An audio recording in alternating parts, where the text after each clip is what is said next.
These are what we call the 8 concerns that I think every cybersecurity buyer should keep in mind. These are the results that you should keep in mind. And there are 8 of them. The first one is benefit, right? What problem are we solving? And it must be explained exactly in the benefit that's going to be delivered to you. Does this reduce mean time to detection? Is this going to solve this? Don't allow your cybersecurity vendors to come to you and tell you that they've got the best machine learning and the best automation. Like, that's not an outcome. That's an attribute of a product. That's a product differentiation, maybe. Look for them to create outcomes for you. Make them communicate to you in terms of what are the benefits you're going to give me, what are the problems you're going to solve. The offering, right? Sometimes we get confused in security. We don't know the difference between a company, service, a platform, a point product, or a feature. All have value, but don't confuse a feature for a product, and don't confuse a product for a company. Like, make sure that you understand what the arc of this is over the next 2 to 3 years. There's nothing wrong with selecting a quick point product that's going to solve an acute need. Make sure you understand how that acute need or that point product is going to be integrated into your solution moving forward. Scalability, right? This happens to all of us. What happens when we hit capacity? Can your vendor scale to be able to offer you more solutions? Does everything crunch, right? Understanding what happens to scalability. Support. It's interesting. We do a ton of surveys, and when we ask folks, what's the most important attribute of a product, like in terms of considering it, if you like your product, you always go, best of breed, a bunch of features, capacity, great.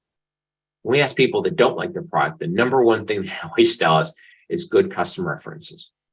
Why good customer references? Because you bought a product and it didn't deliver its outcome, right? So it's important to make sure that when you talk to a vendor, that they can support the needs. Do they have APIs? Can they help you with install? What about maintenance and support, right? Future proofing, right? Sometimes you go, well, do we go on a platform that's a closed system or an open stack? Both, right? We don't know the future. Make sure that your solutions, because you're not investing in a product, you're investing in a company. Make sure that those solutions that you provide, are going to accomplish both. Usability, like we always talk about, low code, no code usability. Everything should be a checkbox, right? You shouldn't have to be able to work hard. You actually shouldn't have to be able to take training to be able to work a tool. It should be intuitive.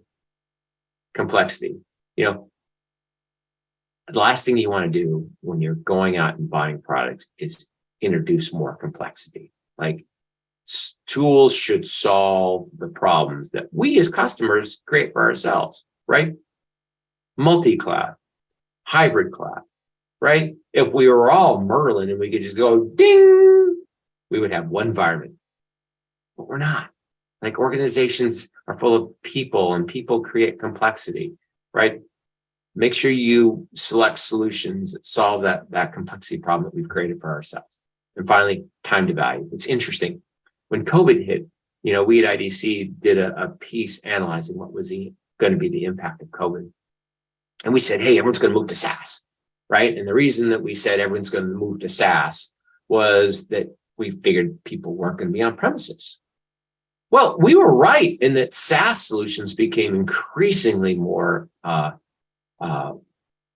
prevalent, but it wasn't because the solutions people were necessarily on-prem or weren't on-prem. It was time to value, right? Time to value. This day and age where we go through a 3 to 6 month installation process, it's gone. I remember the first time I ran into a gentleman and installed a NAC, and I go, great, you've got a NAC. And he goes, yeah, we've had it running for about 3 months now. And I go, great, what's it doing for you? He goes, oh, I don't know. We still have it in monitor mode because we haven't been able to refine it yet.